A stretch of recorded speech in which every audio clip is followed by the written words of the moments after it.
everyone, and welcome back to Rebooked, the show where we talk about the men and the women who we slap in all the meat and the stories they're telling in the process, brother. Of course, I am GB. You got Matt. You also have Jake. And today we are going to talk about some amazing pro wrestling because we've had so much going on this week. So much. I got to go to WrestleMania. Matt obviously was there working for TNA Unbreakable. Jake just got to enjoy everything at home and not be bothered with human interaction, which I think you probably won in that equation. Ding, ding, ding.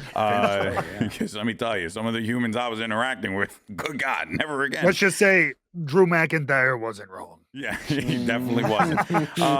But yeah, crazy week. First things first, before we jump into everything, Matt, how was the experience for you doing Unbreakable? You also had a wrestling show as well.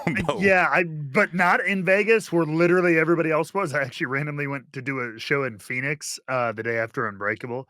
But no, like, so I got to be there kind of at the beginning of the Mania week, so to speak, there, Wednesday into Thursday. And I mean, it's the mecca of wrestling entertainment for the week. You know what I mean? There are shows from, 9 a.m. to midnight. And I mean, midnight starting time. And then and everything in between, every independent, you have the Collective, you have WrestleCon, you have WWE World and all their shows. Their shows alone would be a marathon between Hall of Fame, SmackDown, Mania, Raw, let alone trying to do as many of the indies, the GCWs and all that stuff in between. So, yeah, absolutely cavalcade of chaos. Without a doubt, man. It was cool though. I never got to go to something like WrestleCon before, so that was pretty fun. It wasn't anything like crazy. It was just like a bunch of wrestlers there that were just like getting their autograph or doing autographs and appearances and stuff. But it was nice. I got to see some friends. Got to see Leva Bates. I used to work with her at AEW. Kip Sabian, which I was shocked that he remembered me, which was really cool. Oh, shoot, hell yeah. Him and Penelope, like we talked a fair amount when I had my short stint in AEW. He was like one of the guys who was just like with me all the time. He was really, really nice.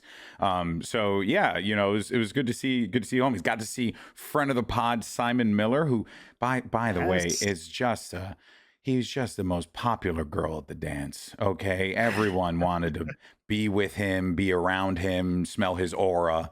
No, it was great. It was good to see the entire crew there. And I got to go to Mania with some G4 friends, Jake. I was there with Danny Pena, we were all cheering on John Cena. So, and there was like a kid in front of us who was like a big Cody Rhodes fan. Poor kid. Poor kid. Wasn't having it. Jake, though, for you watching Mania, because here's the thing. Having been there, I felt like, oh, that was really fun. But I went back and I watched it, and it was a little bit different. So maybe this is a good way for us to kind of segue into it, but I want to get your assessment. Having watched WrestleMania, did you feel like it was big? Like, did you feel that gravitas? Yeah, and I think a lot was just, I was really hyped for the event going into Saturday. I was already really hyped for it. But yeah, I mean, like, it felt like there was, I don't know, more coverage of it than usual. I felt like I was seeing wrestlers and WWE and like everywhere. Yeah. Like it was on ESPN even when it wasn't. Felt McAfee, like the Super Bowl. On. Yeah, right? Yeah, it really did. Yeah, like the coverage of it, I think, was bigger than it's ever been. And it felt like I couldn't. Not that I was trying to, but it felt like I couldn't escape it. You know what I mean? Like it felt like it was just everywhere I turned, there was something about WWE or there was something about WrestleMania or just wrestling in general. And so, yeah, it did feel actually kind of like pretty hyped up, I thought. Yeah. No, it definitely, dude, even what I liked was when I got there, the ads all over the airport. Shout out to AEW. Yeah. They loaded the airport completely. Did they? I didn't see any. Yeah. I saw a lot. No, yeah. Like when I got to the tram. Well, when you fly private jets, Matt, I'm sure you have to you are the drama king after all. So come on. No, Yeah. it was cool. But yeah, I definitely got that vibe as well, Jake. And it was a cool experience without a doubt. Super fun time. And Allegiant Stadium though, I will say, no, it was okay. It was okay. I was gonna ask. I'm like, how okay was it as stadium. a? Okay Yeah. stadium. Yeah, Interesting. like nice. Like it was obviously modern, was very pretty. Even in the inside, it was very nice. But Nothing yeah, on SoFi? nothing on SoFi, man. SoFi, dude. Wow. Even Levi Stadium. When I went to that one, I had a blast at that one.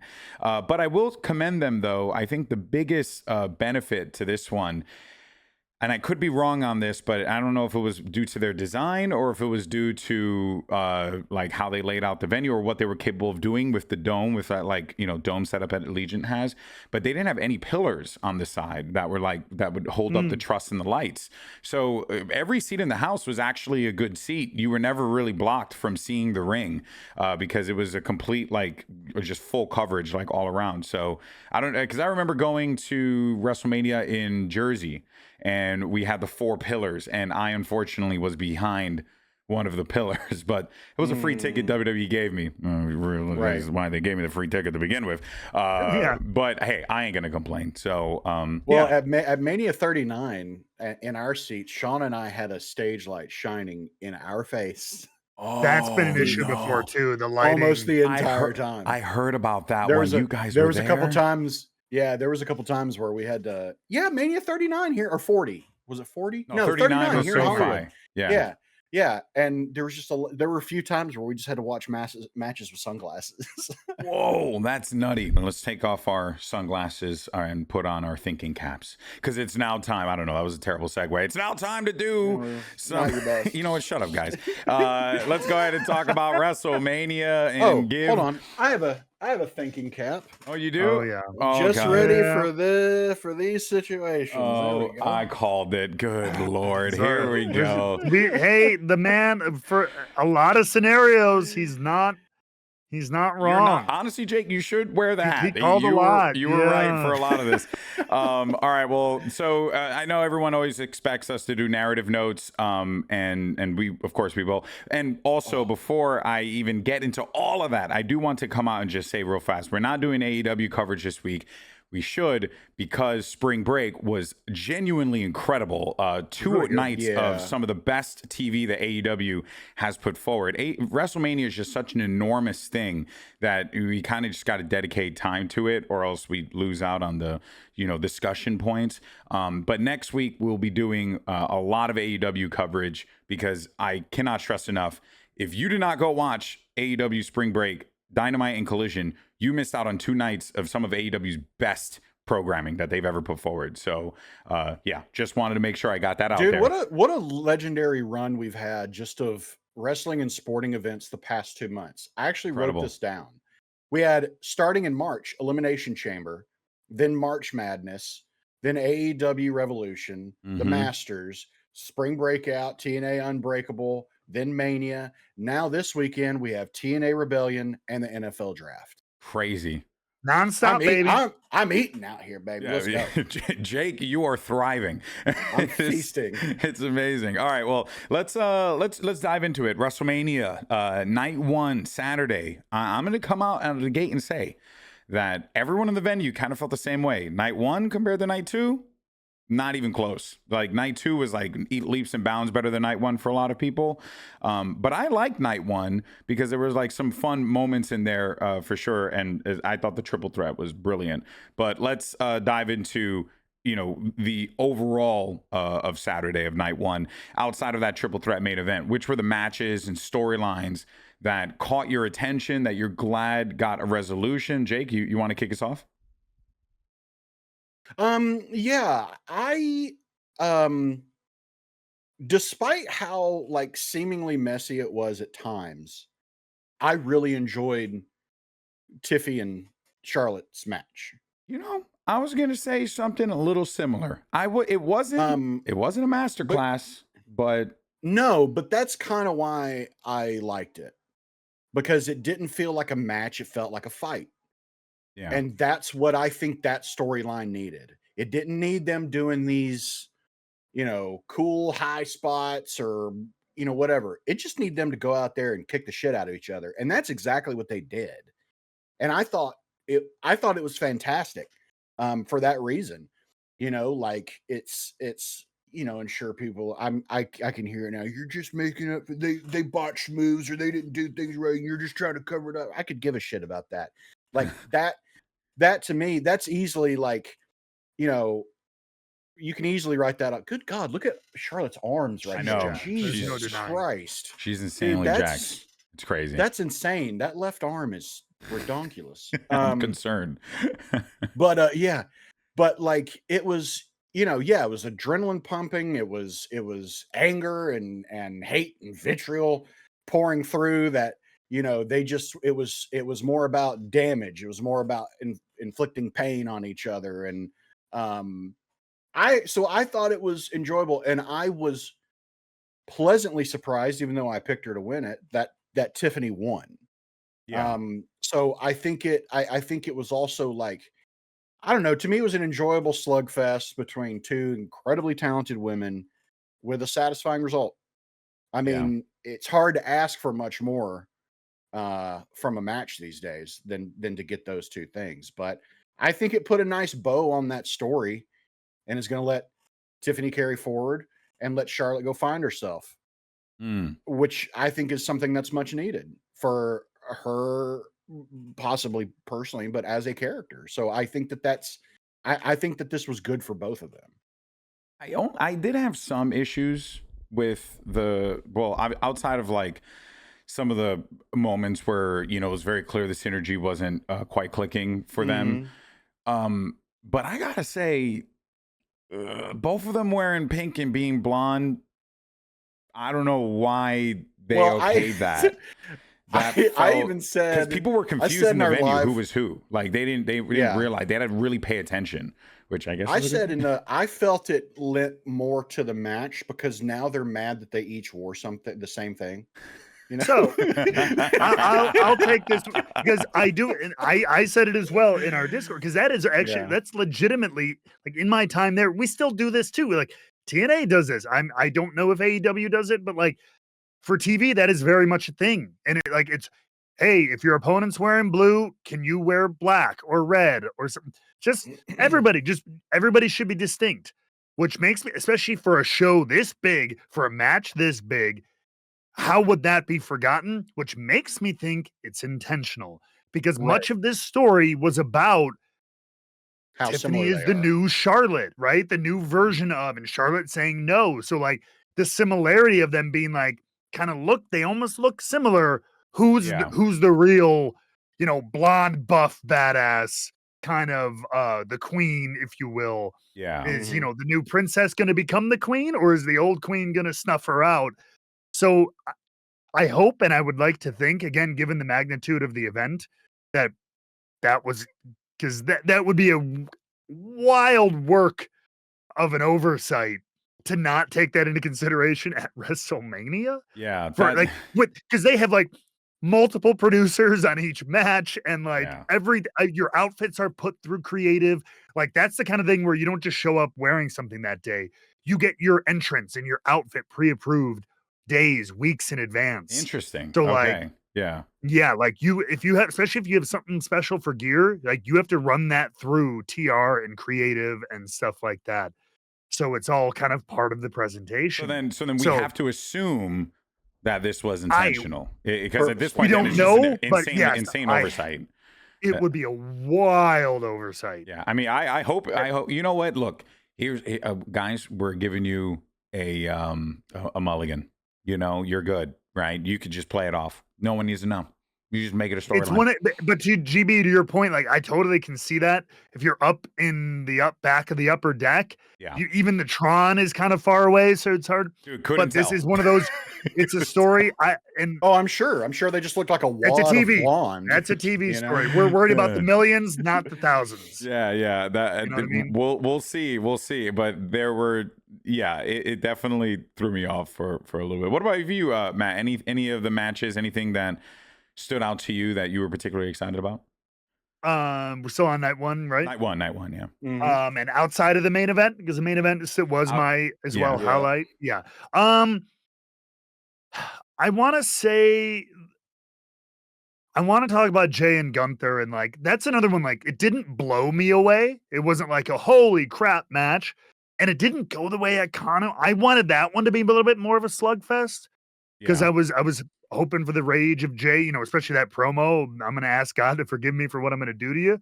I thought it'd be a little bit more intense, but the match, I'll be honest, the flip side of that coin is, given how the feud's gone, I had kind of low expectations going in.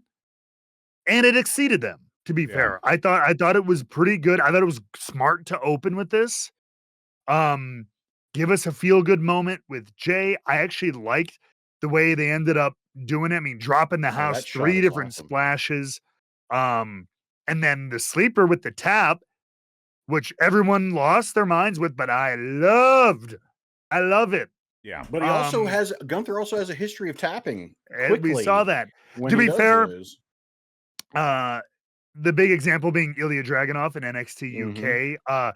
But shout out to Dragunov. I mean, he made that last second sleeper. He Yeah. like slung that thing on, which is what I wish Jey would have done. Like that's like if Jey would have just done that the way he did it. This is such a little thing because it was kind of he was running out of energy, just grabbed it on. Given that style, still wish it was maybe a pass out. But if he would have But the tap lends more credibility. It does, and it does. Jey. It puts over Jey, and Gunther's always wrestled like that. He kind of likes to add a little bit of like real wrestling or fighting realism, which I mean, it's not going to work in every wrestling match because we do need drama. But like we've always been taught too, like man, if somebody puts you in a shoot sleeper and you can feel it, like I'm done. You're not going to sit there and be like, can I get out of this before my neck or snaps or my ankle breaks? No, if something's really a real submission, even a wrist lock. It's so funny. We do this wrist lock for like 5 minutes at a time, but if someone was really wrenching your wrist, you'd go immediately if they had your joint. You know what I mean? That's true. That's true. No, there's a I definite argument like to be made the there. finish. Yeah, I didn't mind it either. I really funny thing though. I misread my ticket and I missed the opening on that one because we were like walking across. Yeah, Vegas is huge, and we went to Tacos El Gordo, which is an incredible taco spot that was like on the other side of town. And I But missed it's also the opening. decidedly not Allegiant Stadium. Okay. But not Allegiant Stadium. Yeah, but it was perfectly fine because those tacos were delicious, and I got to see the ending, so it was okay. But I really wanted him to do the 4 corner splash and then do it, but he only did the 3, which I was like, oh, I mean, it's fine. Maybe he just wanted to like get it over with, but it would have been cool to do the 4 corner. I thought so too. Into the sleeper. Maybe that third one, he was like, God, that third one hurt. I think I'm just going to put it on here and I think they get the point. I think they all get the point. Yeah, no, it was definitely a fun one, and I'm glad Jey won. We'll of course talk a little bit more about Jey and Jay's press conference. I don't know if you saw, but everyone saw him walking outside. Trash. Yes, because we were all walking and on the bridge to go to the cabs and the Ubers and stuff, and you could see it on the screen outside, and everyone in the crowd's like, "Yo, Jey was so fucking lit, dude. He's lit." He was well deserved, though. Well deserved, Liddy. I know, so happy for him. I was gonna say for me, the match that I really dug was Jade Cargill versus Naomi. I really liked it. Yeah. I liked that, first things first, that Naomi had a whole new presentation. I love her new music. It channels the old Owen Hart caution vibe with it too, which I really like. But yeah, this is a good route. We were talking about what does Naomi do, and I think this was exactly the direction for her to go in. She wants now. Yeah, now. And Jade Cargill obviously looked like a superstar. Crowd were all over this match. It was in a good part of the card. Like everyone was invested. So yeah, overall, this was an excellent match for me. One that I really liked. And also, history making, man. First time that two women just had a match on a WrestleMania card just to have a match. No belt on the line, no tag match. It's a singles bout between No two goofy wrestlers. gimmick, like Yeah. no BRON panties match, no or Nope. anything like that. Just a straight up women's grudge match. Just two wrestlers who hate each other and want to beat the crap out of one another, and that was brilliant. So brava to both of these women. Incredible work, and it was super fun to watch, for sure. But of course, now we can. I think we do got to mention honorable Jacob Fatu. Shout out to the dog. I thought that was a very underrated match. It was a good match. It was. I thought it was really match. good. Yeah, I mean, yeah. It was really good. When LA Knight wants to turn it on, he can really put on some fun stuff. And I thought he matched Jacob Fatu really well. I thought they worked really well together in this, actually. Yeah, I felt the same way too. And Jacob Fatu looked like a superstar. Crowd was the amount of Jacob Fatu shirts I saw. Guy's okay. He's doing good for himself. Yeah. A lot of red wolves all over the arena. It was really dope. Yeah, I mean, dude, you can even see it in the sign here. All gas, no brakes. That shirt was all over the place. Like, that is such a good saying. All gas, no brakes. And then he's just doing his strut and stuff. The man is a superstar. He will be main eventing WrestleMania one day. I can't wait. But let us go ahead though and move on to our main event, which was a lot. We had, of course, CM Punk, Seth Rollins, Roman Reigns in what Seth Rollins deemed the most important main event of all, the most important triple threat match of all time, quote unquote. Let's just get the top of the line opinions out of the way right now. What'd you guys think of the match overall, Matt? And you want to kick us off? Sure. No, I thought it was good. I thought it was a WWE like main event triple threat. I mean, every guy was featured. Like it probably wasn't the best triple threat match of all time, but like I thought it was very, very good. And then the ending, telling that story, that shock, that weave, that puts it over the top. So I think it's an excellent main event. And the headline coming out of it, Seth Rollins, that another heist, if you will. We kind of we talked about that with the big double turn of Paul Heyman. And I love the way that all went down too. Just the shots of the reactions and Paul's face and all of that in the closing moments was done really, really well. Yeah. I really enjoyed it. It was being there every moment. Everyone was like hanging on everything that was happening. So I felt that vibe within the arena. And I think that there was like a lot of excitement for it. It was very clear that like these guys could have just gone out there and do anything, and I think people would have been down with it because the entrances alone were like worth the price for a lot of people. Like I was hearing people talk purely about the entrances when it came to this match, which don't get me wrong, I am a wrestling guy through and through, but one thing that WWE does incredibly well is the presentation and showing and making these people feel like superheroes and superstars. And not saying AEW doesn't or TNA doesn't, but WWE does it very, very well. And in this particular main event, they nailed it for all three men and made all three men feel like the most important wrestlers in the world. So I think that vibe carried forward into the match. But Jake, it did go pretty much how you called it, right? I mean, you said this is get the hat. Now the thing is though, did you see low blows being in the cards, right? Because that one I didn't think he'd low blow CM Punk. I thought it'd be like a chair shot or something like that.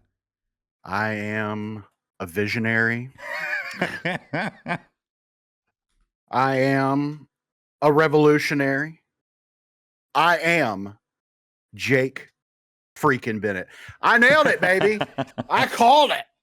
You called it, man. You did. However, I didn't call it exactly like this. So I agree with Matt. Like, if you watch this match in a vacuum, it was pretty good, right? If you just watch for the in-ring product alone and like just as a standalone match, it was a pretty good match. But we don't just focus on that here on Rebooked. We focus on story. And when you combine the story told in and out of the ring along with the match, this was a perfect main event. It was a great main event because, like, all that, one of the things that we kept asking is, how is Paul Heyman going to figure into this, right? How is he going to figure into this? And when he helped Roman, I was like, oh, that's it. That's the twist. Because then when Seth had his back to him and he was like, my chief, the Shield right here. This is your moment. This is it. Can we call out how that moment now has like become a little bit of like, what do they call it? Like the quantum event or whatever, like WWE lore, like multiple times now it's been referenced. Last year during the Cody main event, it's a nexus Seth came point out, for WWE. right, nexus point, exactly, like the Shield betrayal, Seth using that chair to the back. Like it played in last year's main event. It played in this year. Like it is something that will always be, at least within the lore of, Roman Reigns and Seth. Now that's a fun thing to think about is the butterfly effect of that chair shot. What happens in WWE if that never happens? Yeah. Damn, dude. I mean, I think the Shield, that's a fun thought, right? Like they were on a roll at that point, but they really were. Yeah. Multiple times. There's gonna have to be a time when Roman really gets his comeuppance, or not gets it, but it gets his like revenge, because multiple times now it's backfired on him. Even last year when he hit Seth, but that gave Cody the opening to win the match. And now here he gets screwed like this. Like there's gonna have to be a moment that, even with all the fucking history these guys have, that Roman finally has his own clean, unobstructed, uninterrupted, like back smacking him right back. So that thread is still yet to be pulled. He'll never trust another human being on this planet again. I'll tell you that much. Yeah. I mean, that is the story of Roman Reigns, is betrayal. Yeah. That's his that's the whole. Well, when you also think about what he Reigns has done as a character up until this point, and the way that he has treated people, right? It all kind of, comes full circle in that regard. You reap what you sow. So I think that there is a really cool narrative tissue here that you're right, like narrative thread that has been pulled.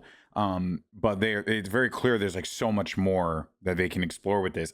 The thing that I'm fascinated by, though, is where does this go? Where do we go for Roman specifically? CM Punk, I think, is, we'll explore that one, I think, later when we get into the Monday Night Raw discussion. But unless you guys want to talk about it now, it's perfectly fine. But where does Roman go here, right? Because that's what I'm curious about. I don't really see it. So Roman now is no longer on the island of relevancy. He's on an island of isolation. He's alone. His cousins are doing their own thing. Jey has the title. His wise man is gone, has turned his back on him. This to me is time for the redemption tour. That's what I see next for Roman Reigns. Roman Reigns is on a new quest of, who am I without the island of relevancy? Who am I without the bloodline? Who am I without the wise man? Damn. I'm on my own now. I got to recalibrate and figure out how I can do this on my own. And that I think is going to could be very interesting, kind of exploring that. Like, and I don't think it has to, as we saw with this, I don't think it has to necessarily involve him in the title picture either. I think that this could be him, you know what, let me revisit some things from the past and see if I can't, in my own mind, right these wrongs. Yeah. I think that could be a fun way for him to go. And then it's going to culminate in, after what we saw on Raw, which we'll discuss in a little bit, is Roman going to have to do to Seth what everyone did to Roman? Is he going to have to ultimately team up to take down whatever this new version unholy partnership is Yeah. between Seth and Paul? Yeah. I think that could be very interesting. And we'll save it for the Monday Night Raw chat in just a second. But I do want to go for it. You've inspired me, Jake. No, just like, can you imagine it's not enough of a spotlight for Roman Reigns, I see in WWE's eyes, but can you imagine if like maybe this new faction or whatever is being formed with Paul Heyman and Seth, they beat him down. He tries, but he's beaten down again. So he goes away.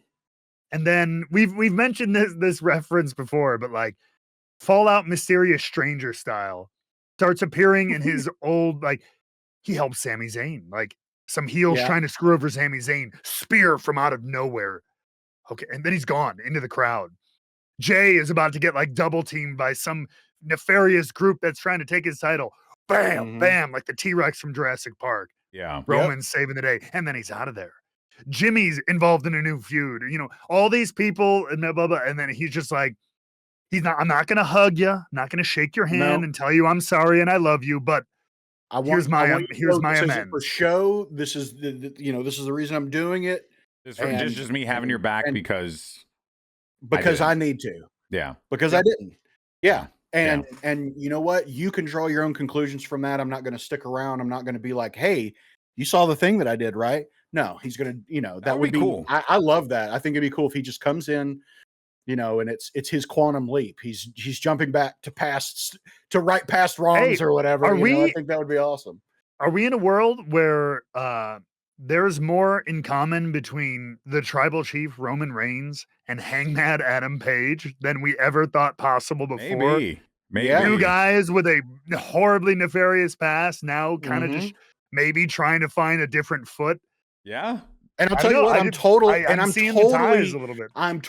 bought in now to that Hangman. Just as an aside, I'm totally bought into the Hangman story. That to me is the most interesting story in AEW by far. Yeah. And I think they could do something very similar with Roman, and I think it'd be great. Yeah. I think it could be really, really good. A long road of redemption for Roman Reigns, with given how long he held the belt. Roman is always going to be an attraction, so he doesn't necessarily need the title involved in any of his storylines in order to garner attention. So I think that's pretty cool. But I also think, too, that kind of would like to see Roman down the line maybe go after the World Heavyweight Championship, right? Like put some, how do you get there with Jey Uso holding the title? Well, we can explore that in just a little bit. We'll, of course, address CM Punk and his future as we talk about Monday Night Raw, because then we have night 2. And kind of a similar thing here. Thoughts on outside of the main event, which we'll talk about, and honestly, the 2 main events, because the women's world title and the WWE Championship were both equally important to me. But let's talk about these matches. Anything that caught your attention for night 2, Jake? Oh. Yes, I should have known. The man, Dominic Mysterio has won the Intercontinental Championship. Crazy, man. Dude, I loved that match. I thought it was so much fun. I thought everyone had some great moments. I know that the finish was similar to the first match, and but I don't care. The finish to Rocky 2 was similar to Rocky 1, but I still loved the shit out of that movie too. It was awesome. And this was the Rocky 2 of those matches. Yeah. Yes, the other one is Oscar worthy, won an Oscar. This one is great and launched an incredible franchise that we all love. That's it. That's it. That's it. Yeah, it makes what sense. else do you need? No, I thought it was so much fun. I thought everyone played off of each other perfectly. I love the continuation of wherever this story is going between Finn and Dom. I thought it was going to play a little different, where it was going to be, Judgment Day comes out and jumps him and helps Dominic win. But no, Dominic won clean. Yeah. Which is awesome and shocking. But man, the celebration after that moment where he's up on the ramp and he decides, you know what? screw it. This is my moment. I'm getting back in that ring and holding up the title. I loved it. But we did get... And the crowd went nuts for it. We were all popping for Dom. Everyone in the venue kept saying Dom's winning the IC title. Also this. That's what I loved. We all loved this. We finally got the conclusion of Carlito effectively being murdered in real time in front of 61,000 people. Again. And his face was just so funny. I wish I could zoom in on it, but his face was just so funny. Carlito is just the gift that keeps on giving. But yeah, it was crazy, man. People were so like over the moon for Dominic Mysterio winning that. That was a vibe. Because they respect what he's done and what he's built. You know, and especially when you get to those Mania crowds, I mean, those are your widest and some of your most hardcore fans. So I think they're a little bit more like into just like good guy or bad guy, whoever's kind of put in the work. They're buying into the person. Yeah. You know, like a lot of like these kinds of crowds are the ones that are buying into the person. Like they'll boo the shit out of the character of Dominic Mysterio. But the second that human wins the title, we're stoked for him because he's earned it. Yeah. You know, and he really has. And I couldn't be happier. And now he holds a belt in the Judgment Day. Well, go for it, Matt. He does. No, there was a little moment in this match that I really, really liked because of how, oddly enough, not big of a moment it was. And people might argue with me, but I love the fact because there was the tension with Finn going into it, right? It was just like it was that classic, like, yeah, we'll watch each other's back, right? But and the live stuff, we knew there was going to be tension and we knew there was going to be a moment. Yeah. But when it happened and Dom actually did try to 619 him with the 619. Yeah. I loved that it wasn't like the classic, like, catch the hand. Oh, let me point at you. What? Why would you hit me? It was like, I knew you would do this. Yeah, and immediately started beating the crap out of him. They didn't make like an overly dramatic, like, they didn't play it out. It was just like, I didn't know when, but I knew it would be. Let's fight. Like brothers just beating the crap out of each other. So I like that too. That it wasn't they didn't have to be some soap opera-y moment and kind of which is a very wrestling thing to do. That, big deal. Oh my God. It was like, yeah, but I knew you were going to do this. Fuck it. Let's go. Let's throw down. Yeah, that was I loved that too. They're definitely they really, really hammered home the storytelling with the IC title in this match. And this whole feud. I thought everything, all the build up to it was great. And then of course we'll see, where we go from here. We'll talk about that in just a little bit. The one that I probably enjoyed more so, well, funny enough, the moment I liked the most was when Stone Cold came out and I got to just say what like a million times. So that kind of made the night for me. But that's a different thing, right? Like if we're as long as you're not in the front row. Yeah, that is true. Yeah. Oh boy. They're gonna let him run out in a bumper car next time. But that was like a fun feel good moment. Just to see Austin out there again. So I really enjoyed it. But yeah. Any other? I've only once gotten to hear the glass break in person, and it was in a small crowd. It was actually in my hometown, Huntsville, years ago when Stone Cold was the Raw GM. But hearing his music, hearing that glass break, I can't imagine how it felt with, Dude, it was a vibe. Whatever number, 73 million people that were there, whatever number they want to make up. But it was a vibe, man. It was cool. Yeah. You can't help but like you hear the glass, you can't help but get up. It was like crazy. Like the glass shattered, and I swear to you, everyone and their mother just got off of their seats so fast. It's really a guttural, instinctual reaction. It really is, and but it was super fun. And obviously he almost ran someone over, but we'll see hopefully they're okay. But it's Stone Cold, so he's kind of just like, oh well. Well, it's all good there, brother. Oh, man. Look at that gimmick right there. You best believe that gimmick did a good job protecting you out of that one. Matt, anything from night 2 that stuck out for you? I mean, are we saving talk about the women's triple threat If you match? want to talk about the women's, we can now. Yeah. Crap. Well, because I wanted to, but I think it's best that we just all talk about it because it was brilliant. Do we want to hold on? Well, no. I would like to then. Let's talk. But really quick though, because we're all going to talk about it. But before we do that, I would like to highlight Drew and Damian. Yeah. What a fun what a fun match, dude! And great booking, great placement after which we're going to talk about in a minute, the women's triple threat match, incredible wrestling match with spots and back and forth and everything. This was and then after that, it's a fucking bunkhouse brawl. You know what I mean? Yeah. Like they used weapons. It was brutal. It wasn't pretty, but it was a fun fight. Yeah. So like a great placement and a really fun, good match. I had such a blast. That future shock on the steps. Ooh. Looked like that hurt Drew way more. The kick to the chair in the corner was actually an awesome spot. Dude, that was so cool. I loved that spot. I thought that was awesome. That whole match. Dude, I think the first 3 matches of night 2 were banger after banger after banger. And what was match 3? Match 3 was Dominic winning the IC title. Yeah. Okay. Because what happened was it was like we started off with the women's match, and then I genuinely was like, I'd even posted on the Rebooked Blue Sky account. That might have been my match of the year candidate right there. It was so fucking good. Sean and I both said watching it, we were like, well, good luck following that. Yeah. And then Drew and Damian did with a completely different match. That was a great tone setter into the Intercontinental title match, into the bathroom break. So it was like really good, like that there was just real good synergy there. And I'm really happy about that. Cause I cannot stress enough, I did not watch the Logan Paul AJ Styles match at all after it came out. That was the 5th match. Yeah. Everyone went to the 5th one. Everyone went to the bathroom. Like it was I did too. It was kind of wild. And the crowd gave no reaction. I mean, watching it at home, I was like, boy, the crowd just does not give a shit. Yeah, they were not really giving. It was like that in the venue, man. And I feel so bad for AJ. I did too. I got up and because I was like, I'm just gonna go to the bathroom where fast matches started. And then I look, and then I saw like all the other people in my section all doing the same exact thing, just getting up to go to the bathroom.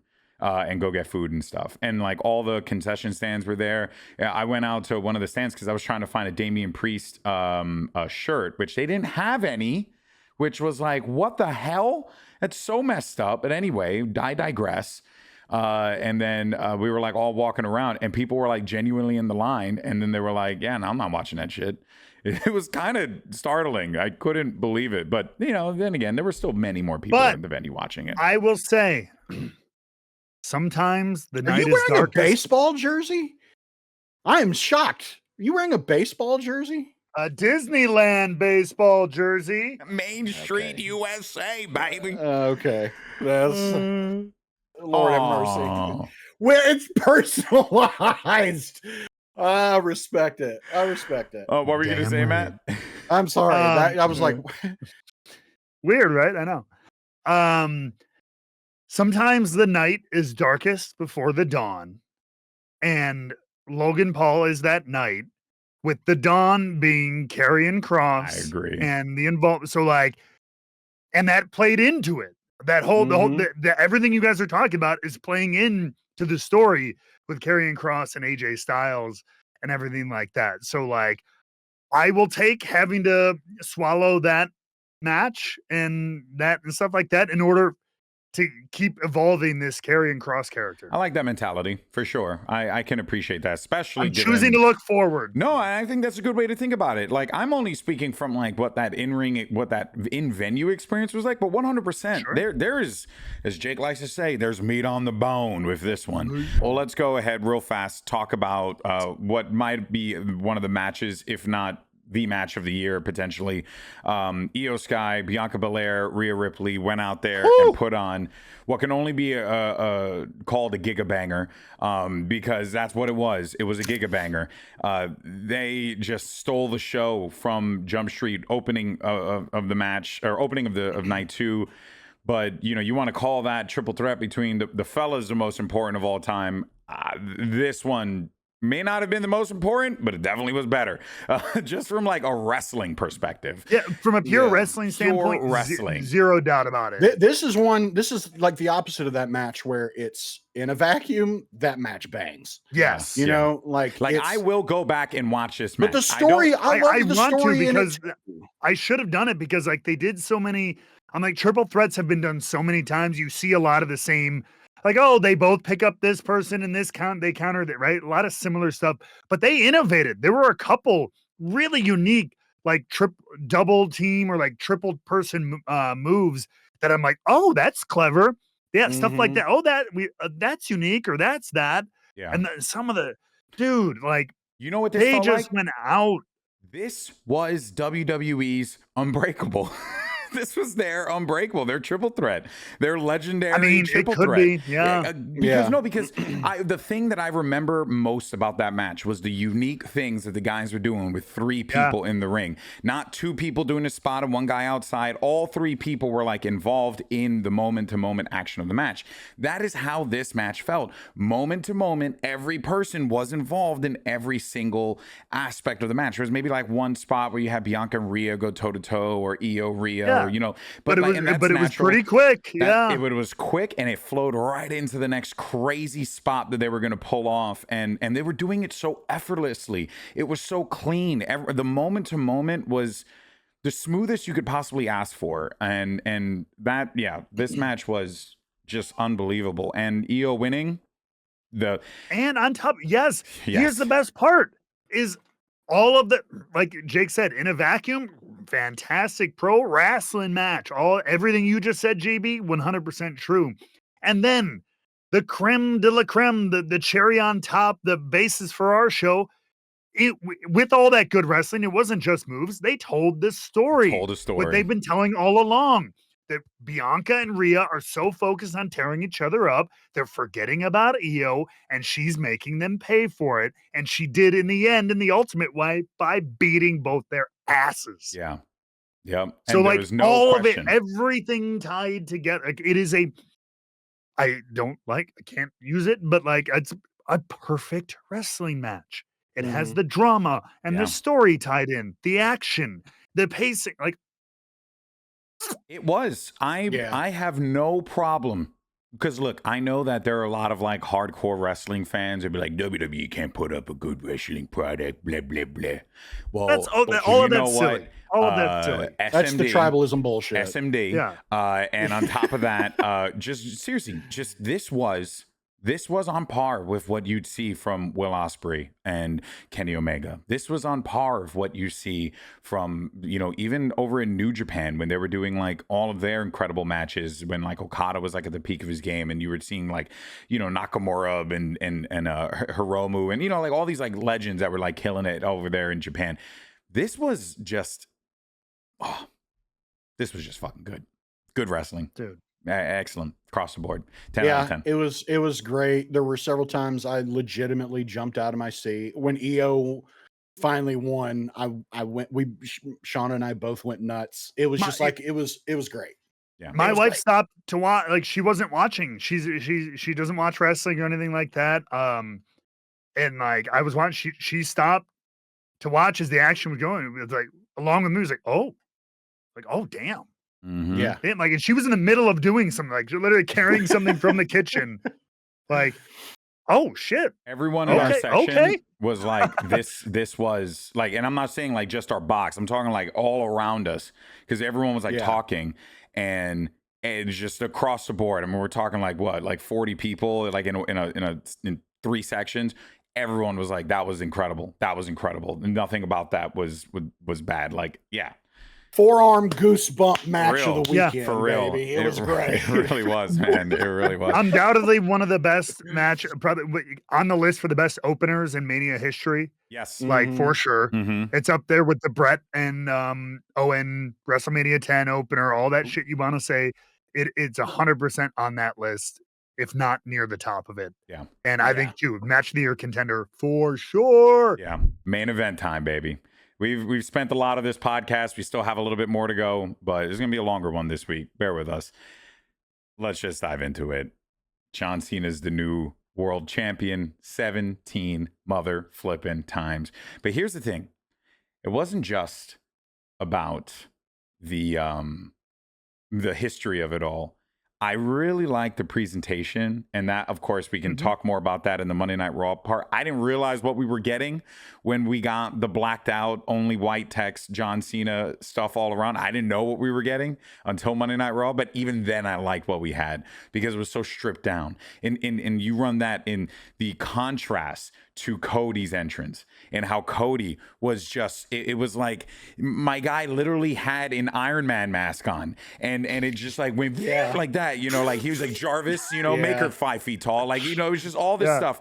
And it was so absurd, you know, it was so silly, but it was like the crowd responded to that almost to a way where I think it was intentional. I don't know.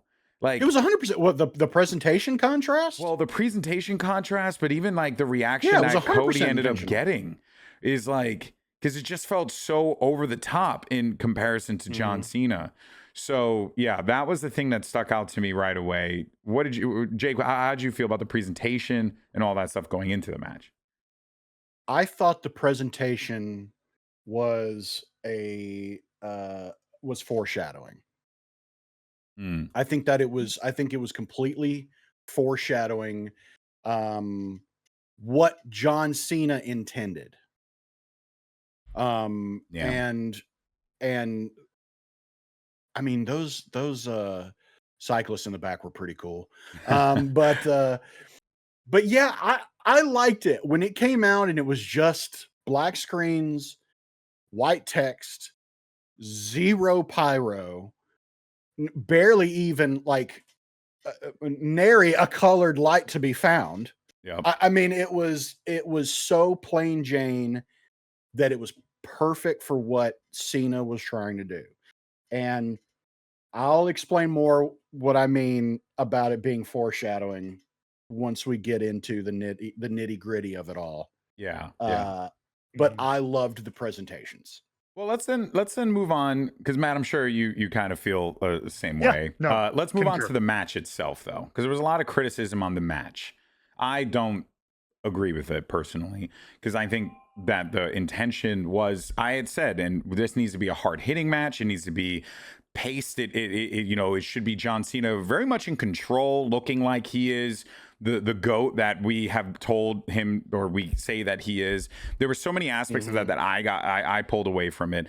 I only have one issue, which I think we all kind of have maybe a very similar issue with it, but we could save that for Matt's point. But that was my take. Matt, what about you? Your thoughts on the match? Like, the more I've been sitting with it, I love it. Yeah, no, that's fine. That's fine. I love it. That's fine. And I love it because I didn't like it. And I like they're playing. He's playing 4D chess, and it's not that complicated. And I get it. And you're taking a risk. You're taking a big risk by doing this. But this was clearly John Cena's been telling us. He told us for months. He told us with the presentation. Nothing. He told us what we were getting. You're getting nothing, and you're gonna like it. Yeah. Double axe handle. Axe handle. I'm going to ruin wrestling. Cody tried. He get the disaster kick. He tried his cutter, his fancy move. He tried. Cena just AA, the slowest 5 moves of doom ever. Yeah, he dragged it out, bro. It was dragged it all out. Yeah. So like the match sucked. Yeah. But that was on purpose. And that is so ballsy to me. That main event of your biggest show to purposely have a boring match. That's a huge risk. But I love the subtext and the 4D chess of it. Travis Scott, weird again. You could have left it. It could have all been the same thing. It's still so fucking weird. But but yes, like I kind of love it. I do too. We got all the bangers. We got all the bangers. I'm happy. And I gotta think too, given how the women's world title match played out and how that will be genuinely a match of the year candidate. And then this one being in there as well. Yet this is the match that was like the main event is the thing that like everyone's talking about. But it was just double axe handles and slow punches. And the finish, he even with the cheating, which you so often see, the low blow, the chair shot, and then they pick them up for their finish. Nope. Kick in the nuts, shot with the belt, no more AA, no other move, just literally that's it. 1, 2, 3. I'm ruining wrestling. And he ruined the main event of WrestleMania. He has told us this for months, and people are surprised. Yeah. Yes. And you guys are right. The best part too, we talked about it in the Discord. The boos to Cody. Again, now this audience is they're a little bit, I hate the word smart, but you know what I mean. They're invested in the backstage. They're invested in people sometimes over characters. So you could tell that amount of people, they just loved the idea of a new John Cena. So I think they were into it. Yeah. So here's the thing. All this we're talking about with having a boring match and all would have been fine if people booed him and went nuts for Cody. Would have been fine. But the fact that they were booing Cody adds more also to it. Plays in to everything John Cena has told him and told they are fickle. You will give them everything, time and time again, and they will still say, give me more, or it's not enough. And what Cody has given them a year reigning on top. He finished his story. They propped him up. He's given him everything. And he had one of his biggest challenges. Yeah, they turned their back on him. The moment they said it wasn't enough. They're fickle. Shout out Daniel Bryan. But yeah. So it worked. It would have been fine if they would have cheered the babyface, booed the heel, but it adds another layer that they don't have to do. If you wanted to do a Cody Rhodes heel turn, it's fodder. You don't have to. You can ignore it. You can kind of just leave it at Mania, but it's there if you want it. Yeah. What happens with Cody from here? There if you want it. What happens with Cody? Great question. Because I have no idea. Great question. Especially after Monday Night Raw. No idea. Because we saw a new direction there. So. Yeah. I don't know. I think he maybe. I don't know. He doesn't have to though. My classic thing is he goes away for a little bit, lets him breathing room. That's what comes I had back in a month or something. But I don't know. Yeah, I mean, he's been champion for a full year. You know, I mean, it's okay if he takes a break for a little while. I will say though, I am curious to see what happens with Cody's character because this feels very oddly reminiscent of what happened to him in AEW, and it was not the prettiest of endings there. Yeah, but I think this is manufactured. I would hope. Yes. I hope so. Yeah, I hope so. This is manufactured, whereas that was just fans being assholes. Yeah, but we'll see. We'll see. There is definitely Cody fatigue, was a thing. People were kind of getting a little hey, we want to see where we can go from here.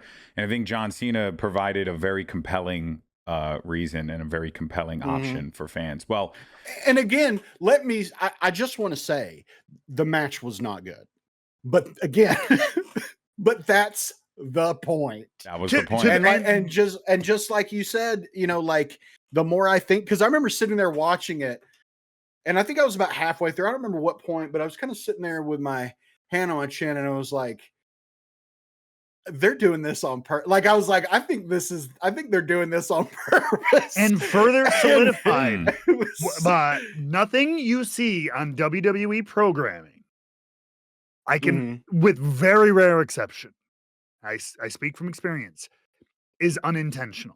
Yeah. And I'm not even talking about the match anymore. I'm talking about what commentators say, pre-show panels, post-show panels. And to that point, the first thing on the post-WrestleMania Night 2 panel is Peter Rosenberg and Big E and everything.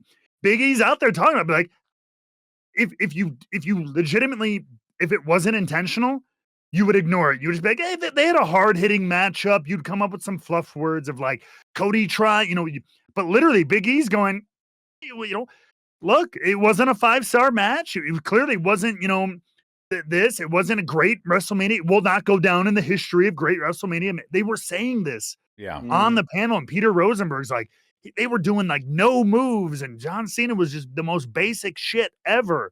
So that is clearly that is being fed. That is being, or at least guided. Hey guys, talk about this. Good catch on that for sure. Everything's intentional. Yeah. Everything's intentional. Let's move forward then and talk about the Just Raw bleed in. after WrestleMania. Raw after Mania. Because they're where they boo people they normally wouldn't, and they cheer people they you remember when they made a point of saying that? Oh yeah, because they hated the it's reactions. Bizarro world. Because they had no, because they were telling bad stories. They cheer people they normally boo, and they boo people they normally cheer.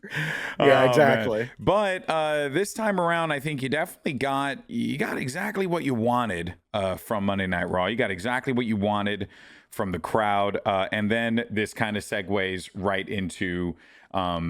I mean, we might as well just start and just talk about it. Jump right into we're on Cena. Let's go. Yeah, let's just do it because that's how we opened Raw. Yeah, I mean, Cena comes out and the presentation is still there. He has a new ring announcer do a new announcement for him. That was great. I really liked it. But there was really quick. Sorry, because that's not the new. Like SmackDown now, was this just a different guy altogether? No, I think that's the that's the new SmackDown guy. It is the new guy. Okay. Because what's her name? Alicia? Yeah. Alicia Taylor, Yeah, she was resting her voice from Mania, is what I read online. Yeah. So they had him come in. Yeah. I wasn't sure because I knew they had a new guy and like I've seen him, but I haven't gotten a good look at him, so I wasn't sure if this is him. Yeah, well, hey, he got to meet our new world champion front and center and gave him a wonderful introduction. A little bit more colorful, but a good introduction nonetheless. But John Cena effectively came out here and was like, hey, this is it. This is what we're doing. And he did something. I'm gonna see if they have the graphic here. They don't, because there's Randy Orton doing the RKO, but they don't show it. But there was a moment where he says 36 dates or 35 dates or something like that. And then he was counting down all the things that he did. He was like, those are dates, not matches. You got 27 left. Just dates. And you have 27 dates left. And I got to say, something about seeing the 27 dates remain and like, it's a very Squid Gamey, weird, like dystopian kind of thing. I don't know what it is, but it's brilliant. John Cena's brilliant. Everything he's doing, the whole promo, he literally said, he was like, and he even acknowledged the fact that they were booing Cody. He's like, you guys booed him. You booed him. You suck. You're terrible people. And John Cena's right. That's the thing that is so fucking good about it. I shouldn't curse. We should stop cursing on this podcast. But genuinely was so good. Oh, fuck that. He is right. He is right. He is right. They are fickle. They suck. We all suck because everyone's just always just moving on to the next shiny thing and not caring about the people that are behind the promo, behind the moment. I don't know, man. This is meta as shit, and it's dangerous. You know what I want to see? What I want to see happen so badly is whatever Cena's next appearance is, I want him to walk out, point at the sign where it says how many appearances he has left, and walk out. Yep. Countdown. Yeah. Walk out. He doesn't do anything else. Yep. There's I made my date. I'm gone. I made my date. Bye. That's not. Yeah. Yep. Just do that. Well, what's crazy is the crowd is lapping it up, dude. They are all about it, and one has to wonder, like, is this going to be like one of the greatest runs of all time? Like, I don't know, but I kind of get this feeling that, like, because nothing else, one of the most interesting. Because now Randy Orton's in the fray, which also it's really funny how they flat out just told you everything that was going to happen.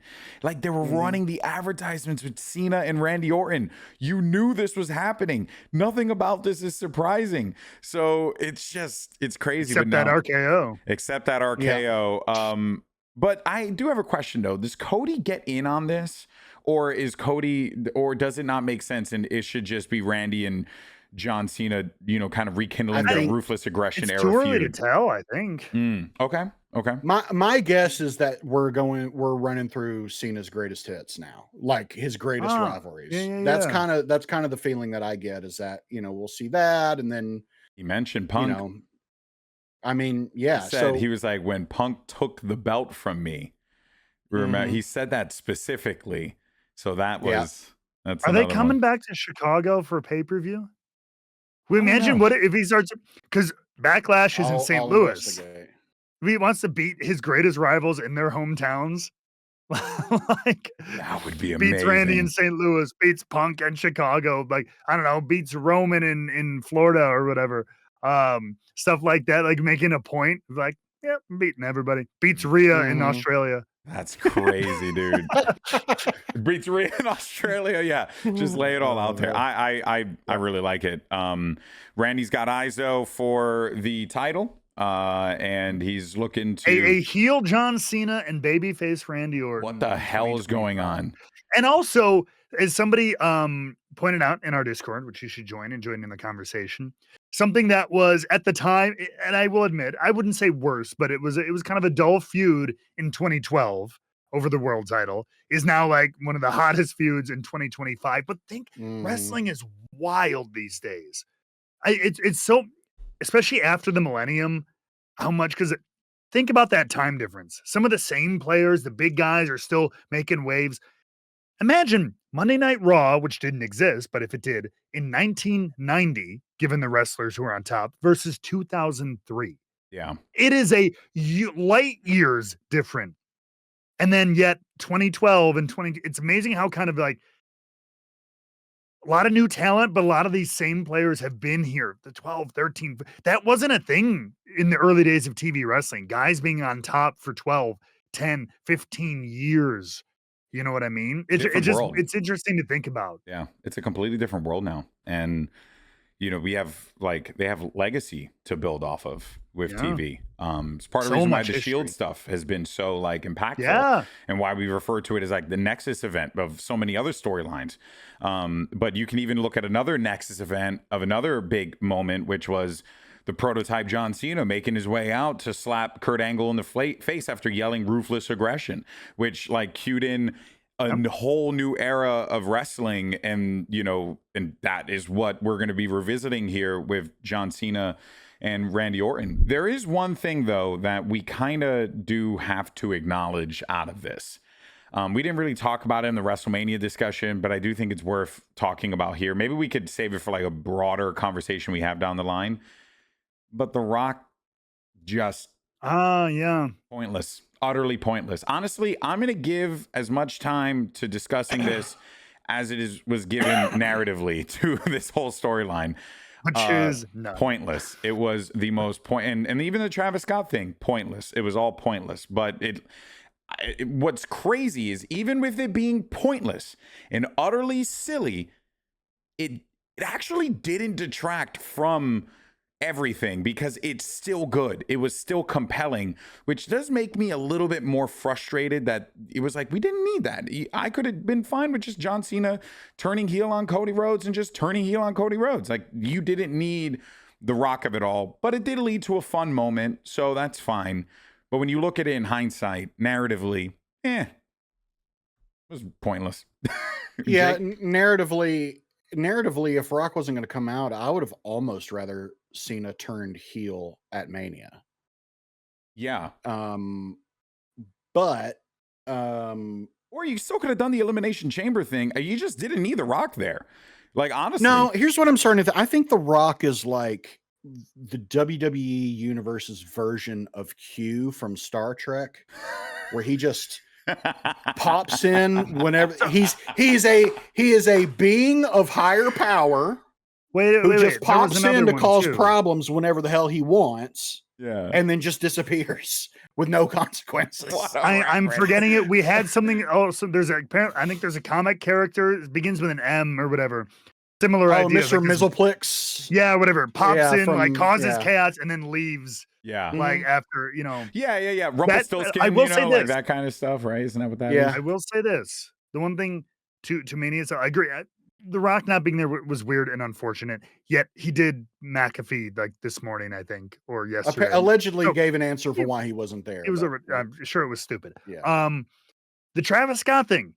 Also, didn't need it at Mania. Could have done without it, and all the same results. I said. That said, again, it added. John Cena's smart.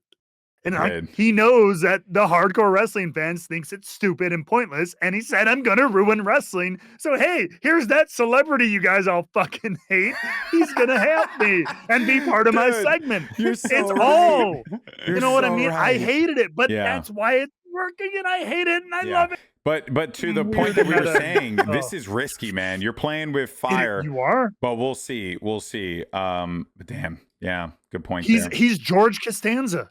He really He's is. purposely going to do a bad job, and he still won't get fired. And he still won't get fired. Oh man. He'll get promoted. Let's real quick. We'll go through Monday Night Raw. Summer of Cena, and then we'll go down Monday Night Raw, and then we'll talk about the final moments of Monday Night Raw with some narrative notes. So we'll start things off. We had Jey Uso coming out for a heartfelt moment with the crowd. Everyone was, enjoying it, yeeting all over the place. Sammy came out. Jimmy came out. There was a moment where I think people thought Sammy was going to turn on Jey. I was worried. I was a little worried. But that did not happen, and instead they all celebrated and left. We'll keep eyes on it, but yes. Yet. I think, again, everything it's pronounced yeet, Matt. It's pronounced yeet. Not yet. So everything's intentional. That's all I'm going to say. That's one that we'll be keeping eyes on as it develops, because we got to see what happens with Jey Uso. Then, after winning at Mania, Becky Lynch loses the tag title with Lyra Valkyria and then turns on Lyra. I guess I didn't love this. Yeah, so go for it. What was your It was just like I said it. I will wait for the classic heel explanation promo. It's such an about face after the return. Like, there better be some, again, like 3D level plan. I've been like, because if it's just, she came back, she was hugging, they're two Irish gals, she backed up her friend, they won the tag titles, and then like they have a misstep, and it's like, I'm gonna kill you. It's like, that's some wild bipolar shit. I'm gonna give a little. Oh, go for it, Jake. You're gonna do some fantasy booking? 'Cause I had a feeling it looked like it. A little bit. Oh, throw it up there. There's a fantasy booking there, brother. Go ahead and cook. All right. Here's what I think is happening here. Because one of the big stories, like one of the big behind the scenes stories over the weekend, was Bayley missing the tag match at Mania. And being taken off for creative reasons, right? And so she's gotten an outpouring of love. And so what it seems to me is, what I think is going to happen is, they knew that this was going to get heat, Bayley being replaced. So let's bring in someone who can either take the heat or get more heat on them, which was Becky. So then what's going to get more heat on Becky? Winning the titles after being gone forever, right? And just jumping in, winning a title, doing the same thing that people get mad at Charlotte for doing. Yeah. And then what we're going to do is have her lose it the next night to give the belts back. Oh, and we're also going to take the belts off of a tag team that everybody's loving right now in Liv and Raquel. And then we'll have them just lose it the next night, and then Becky will turn. Yeah. Where I think this is all leading is Becky is going to take on Lyra Valkyria for the IC title, and she's going to win it. And then we're setting up Becky versus Bayley for the IC title. Yeah, that's a good match, and it legitimizes that's ultimately the belt. what I. That's yes. Yeah, that's kind of what I think we're doing. Is that Lyra's it's like, in the mixture in that as well, like in a triple threat and kind of situation. Yeah, and she still could be. But the fact is the women's IC title just hasn't gotten the traction that we've wanted. It's not, the belt's not over yet. The women's US title is, because Chelsea Green is that bitch. And that's the point. And she's awesome. Yeah. And that's the point. So I think the whole point of this is to legitimize even more the women's IC title. And to add having on to two that, of your biggest people fight over it is going to do that. And to add on to that, I think narratively, what you do here with Becky is you have Becky kind of come out and say, listen, we all believed in you, and time again, you've just dropped the ball. You lost the tag titles for us. Like, I won us the belt. You lost us the belt.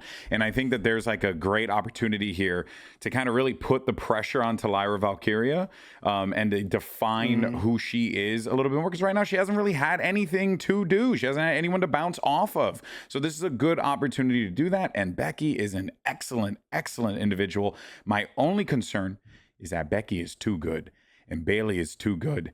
And I'm worried that it is going to overshadow the Lyra and the rest of it. But I think in ring, though, one thing you can argue is that once Lyra gets going, it's really hard not to cheer for her. So I think there's going to be some wiggle room here, but I'm curious, Matt, what's your take? I didn't think about it. I think Jake could be dead on, and unfortunately, I think I see this.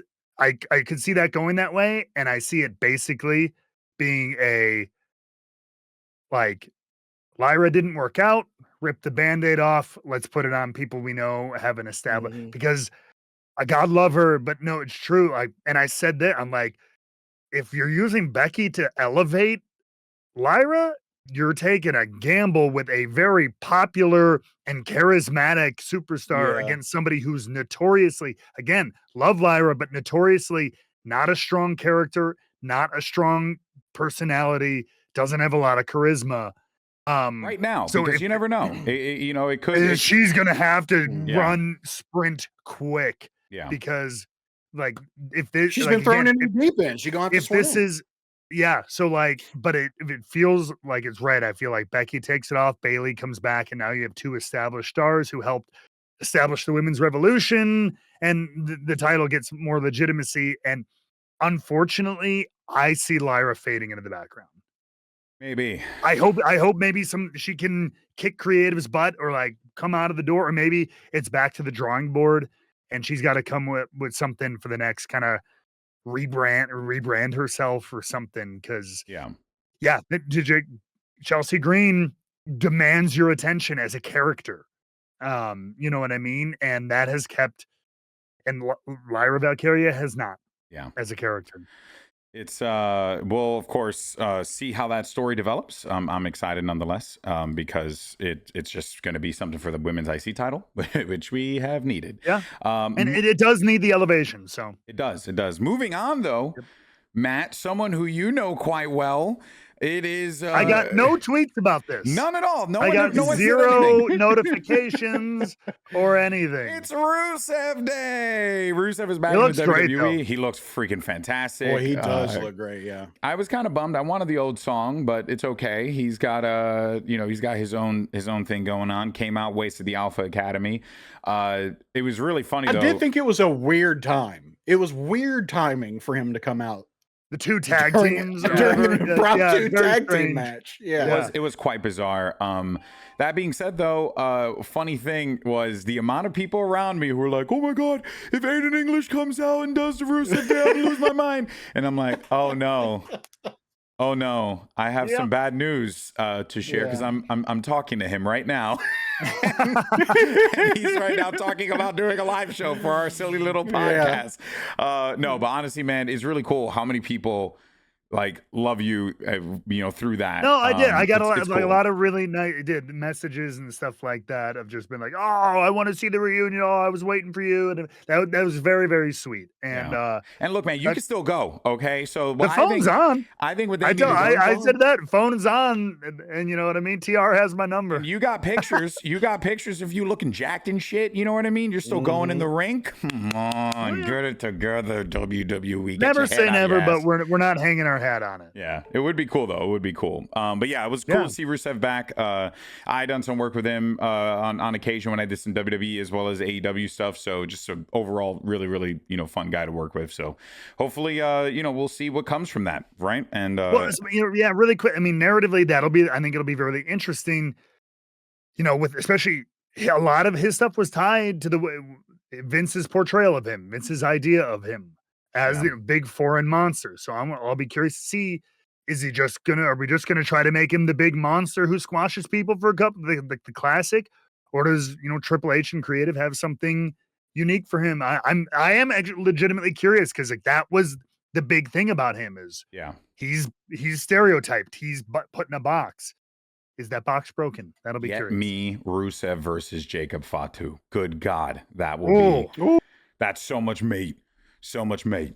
Moving forward, though, we got Stephanie Vaquer versus Iyo Sky, who showed up. She just showed up and was like, "Hey, I want to challenge the best, and I want to challenge you." And it was a banger match. Not much really else to talk about.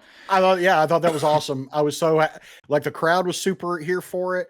I love seeing the women getting attention and people getting hyped for the women's matches. And I think people will be even more hyped for women's matches after that freaking triple threat because man, did those 3 ladies set the bar this weekend. They really did. And both women got to come out and do a promo, which I thought was awesome. You know, and Stephanie was doing saying some stuff in Spanish. And obviously, Vegas is a massive Hispanic population out there. So, you know, the crowd was like all about that, international crowd too. So, yeah, it was dope. And that was a fun appearance. Didn't like how it ended because they were really having like a 5-star classic and then it ended. But I guess you can't give it all away on free TV. So, and you protect both champions. They're both world champions in their brand. So just like, let's not yet. Let's not give a result yet. Exactly. Maybe exactly. A bigger point. So I was bothered by it at first, but I understood the purpose. And then, of course, Rhea Ripley came out to be like, hey, dog, just so you know, you're all holding on to this. I'm coming back.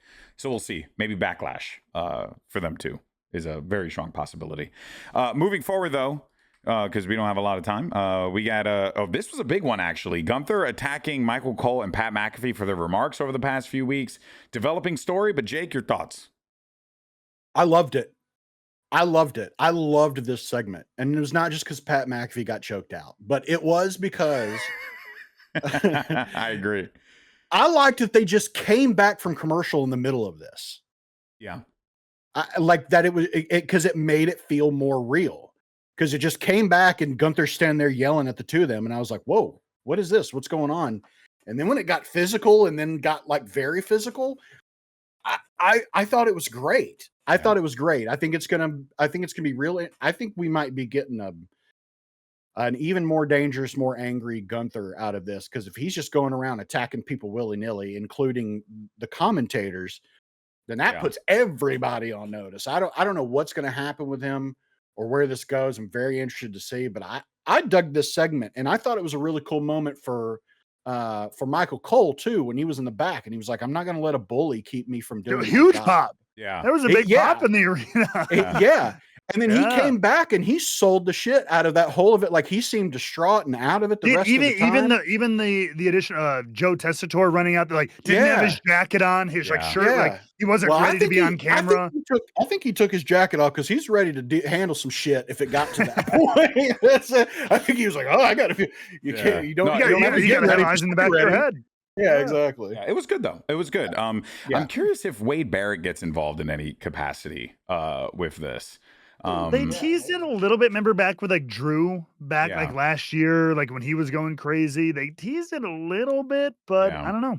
Also, you know, there was also the rumor of Nick Aldis. A lot of people were hoping Nick Aldis was going to be Randy's opponent. But, and by the way, I know we didn't talk about Randy Orton and Joe Hendry. We will talk about that on our TNA episode, which comes out on Thursday. So make sure you tune in for that one. Moving forward, though, we talked about Dirty Dom winning the IC title. Well, he held on to the IC title thanks to JD McDonough coming back to help out his boy. Not Finn, most notably. Not Finn. So there's more to come with that. And much more tension. Yeah. The tension's rising. All Liv and Raquel came out with their belts. You know, I want to see Carlito get a title. Get Carlito like the Speed or 20.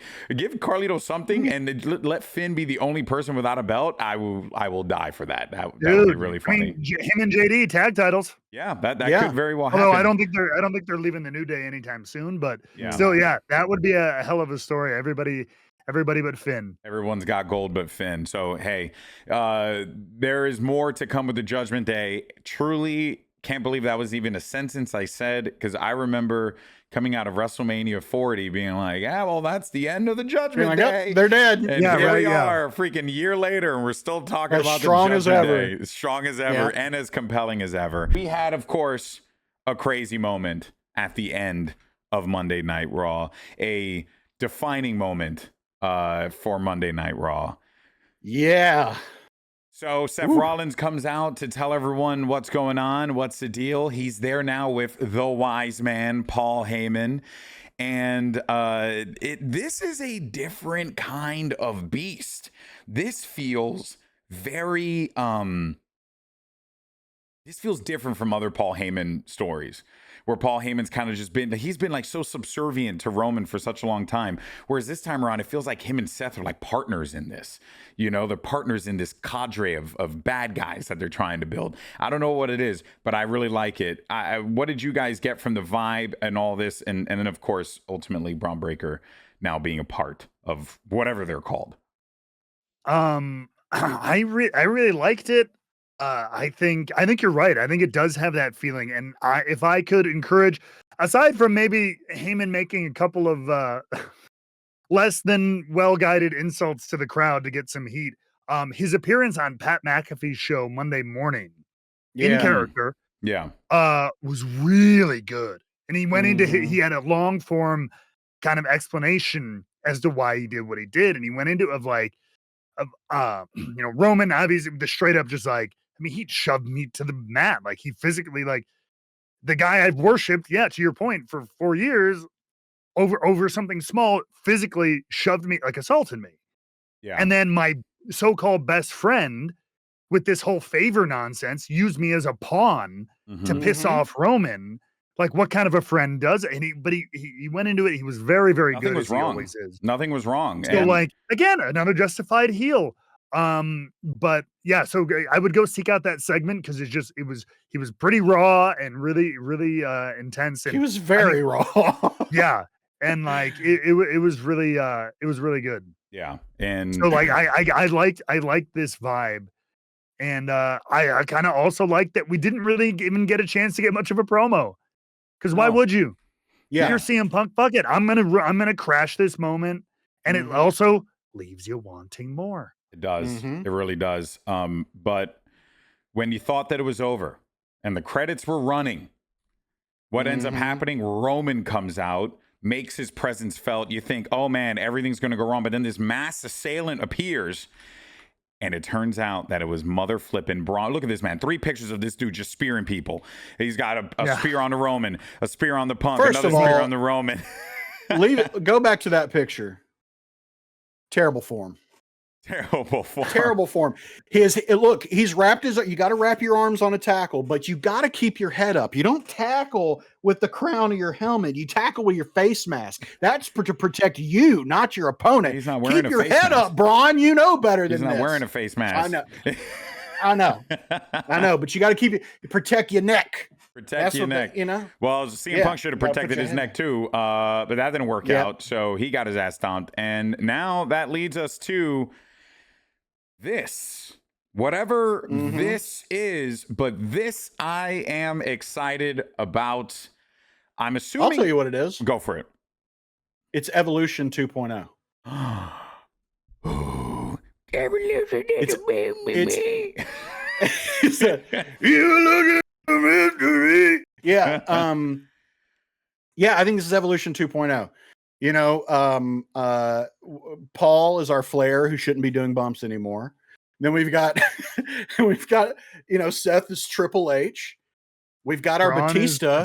Yeah. Where's our Randy? Who's our Randy? That's my question. Who's our the kind of it's not Braun Randy?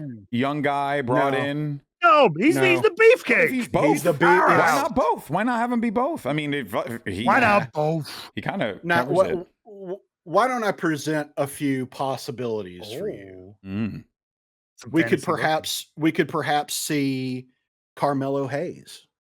Oh. We could perhaps see Austin Theory. Yeah. I could see all ego Ethan Page. Yeah. Being brought up to join this group. Let's think about this though. If we want to search for some evidence, somebody pointed out there was an NXT pre-tape with Paul Heyman and Braun Breaker, and this could purely be coincidental, but it didn't really lead to anything at the time. But like a year and a half ago, or like a year ago, where he was like telling him how much he saw in him and everything like that, and then he did the little this is back when he was holding his phone like right in front of his face and being like, "Oh, Roman Reigns." Yeah. So still bloodline stuff, but like the seed was laid of like, this is somebody Paul Heyman has an interest in. Yeah. And he teased it on McAfee. He teased it on McAfee yesterday too. Oh, did he? Oh, he did a little bit. That's true. A little bit. Yeah, because they said, well, is Seth Rollins the new Paul Heyman guy? And he said, no, he's like, I've got my eye on a couple other people. Yeah, it's like, how do you know he's not the only one? And then the crowd behind him was going, woof, woof, woof, woof. And he was like, yeah.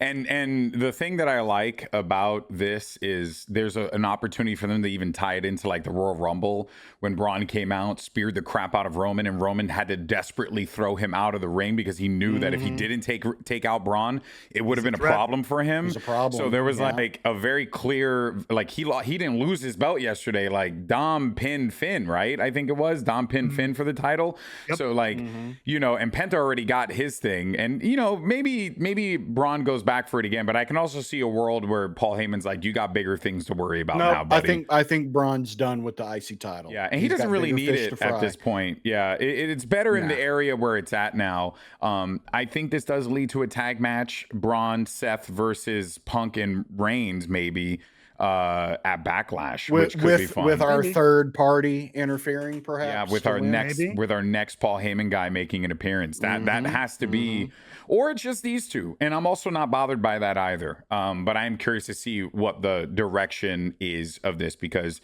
Jey Uso is the world champion. You got a face champion on Raw. You have Seth Rollins, who has very much established that he would like to get his belt back.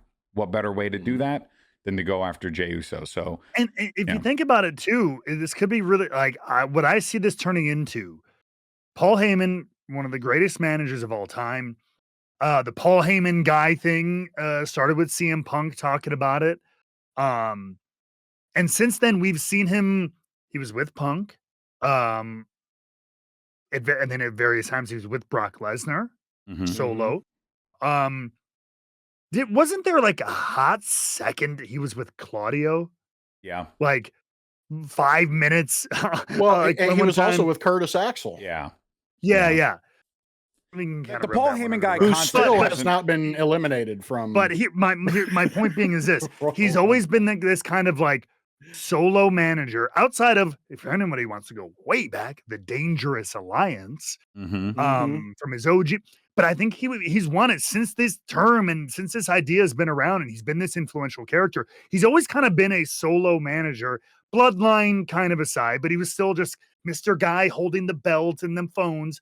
But like back to like the evil genius Paul Heyman of ECW, a true manager. Like, I will guide you guys, as opposed to being the facilitator that he was to the bloodline. Like, he is the genius. He's the evil, twisted, mad scientist behind this powerhouse crew. Crazy. So like the Paul Heyman guys will be, I think, like whatever the hell. And I actually really like if they would rename it the Dangerous Alliance, like 2.0 yeah, or something like that. Could, like you could bring it back. There's precedence there, right? That'd be pretty cool. Well, of course, we'll be keeping eyes and seeing what comes next from this. But you know, this shot, iconic. Punk Roman laid out by the new Paul Heyman guy, Seth Rollins, and Braun Breaker.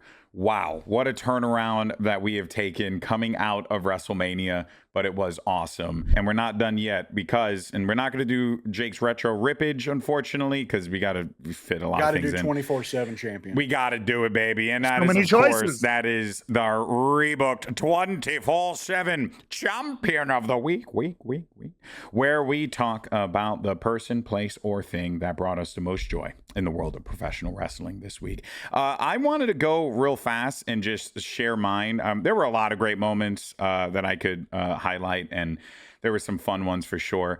For me, and I could say, look, my 24/7 champion was getting a chance to boo Dana White, not once, but twice. And it was an absolute pleasure.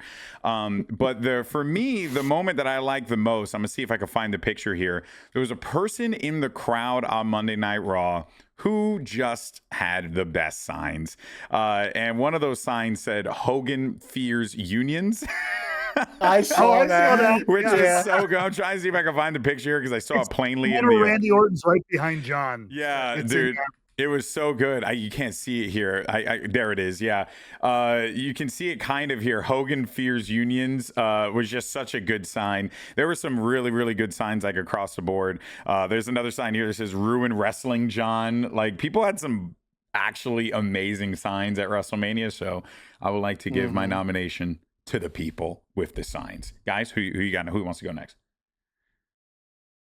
I'll go next. All right. It's someone that you didn't get to experience, GB, since you were at the show. My 24/7 champion of the week is Wade Barrett. Oh, really? Dude, he was so good. Wade Barrett on commentary was phenomenal. It was his Mania debut on commentary too. Yeah, he was so good. I mean, he's phenomenal. Not only did he like offer some great insight and do great storytelling, my man had some great one-liners too. Like when the two that I remember were, one that he said was, I made a point not to have many friends during my career so no one could stab me in the back. He said that one. And then there was another one, I forget what match it was in, where somebody got poked in the eyes and he said, I don't care how much you work out, you can't protect the eyeballs. Yeah. That's a good one. Man, Wade is so good. And like, as McAfee is so geared to do lately, he was going off the rails, and Wade was there to steer us back on track. And I can't speak highly. Commentary goes a long way. I thought he was phenomenal. Yeah. Wade Barrett's my 24/7 champion of the week. All right, Matt. Good one. Oh God, it's such a jam-packed week. There's so many you could choose from. I think I know mine. I'm going to show a really quick honorary mention. This isn't my choice, but an honorary mention to the person who got hit by Stone Cold Steve Austin. Oh yeah. Because you probably got like a bruised knee or something. But if you saw, like, before the promo was over, Nick Khan himself was out there in front of him. Trying to avoid a lawsuit. Probably got Raw tickets, probably got merch, probably got that $1,200 Travis Scott ugly title. I mean, they probably got taken care of. Yeah, but Nick Khan, what I hope would just be like maybe a bruised knee. And I hope they're okay, but also in this economy, come on. Take it. Come on. Fair. But come on. That's not my choice. That's an honorable mention. Yeah, no kidding. Someone posted that picture of JBL where he's got the neck brace on and the cowboy hat on top, and they're like, "That's going to be that woman tomorrow." Do it. All right, who's your? But my winner. Yeah. I'm going to give a shout out to one of my favorite kids out there. It's crazy because he is still very much a kid. Brody Lee Jr. made his in-ring debut at, I believe, the GCW show. Yeah. And from what I'm hearing and understanding, it was literally last minute. Like, they did. I don't know if it was a battle. I don't know the whole context of the match, but like, they kind of just threw him out there. Chris Bay walked him out there. So cool. Chris Bay had a couple of awesome appearances, including at TNA Unbreakable. He was even backstage at Mania, from what I understood, right? He was hanging with Cody and the whole fam and everything like that. He's been kind of brought into that fold, which was very sweet. So like, but yeah, so he got involved and he was wrestling, I think, like Joey Janela and like some other guys, hit a couple super kicks and stuff. So he's such a good. I think he won the match. I think it probably. I think it was like a like a battle royale type match, and I think that he won it. That's cool. Wouldn't surprise me at all. Showed up. Snitsky was in the match. What the hell? Oh yeah, that's crazy. Oh my god, that's really cool. That's really cool. Yeah, that was awesome. Damn, so many good choices this week. And there's still so many more. And there's so many. You know what, guys? It was a wild week. We just give it to everything. Everybody wins. Everybody wins. Woohoo! Woo! All right, guys. That's going to do it for us this week. I got to run to a meeting. That's happening right now. But in any case, so everyone, we thank you so much for tuning in to Rebook. We started this podcast, with WrestleMania 40, and we're going to always look for ways to improve it, make it better. And we want your feedback. So please share with us on our Discord. Also, leave us some comments down below. What were your favorite moments of WrestleMania 41? We want to hear from you, and we'll talk about it on next week's show. Thank you so much for tuning in, everyone. We'll catch you for our TNA show on Thursday, and of course some more AEW next week. We'll see you guys then. Peace.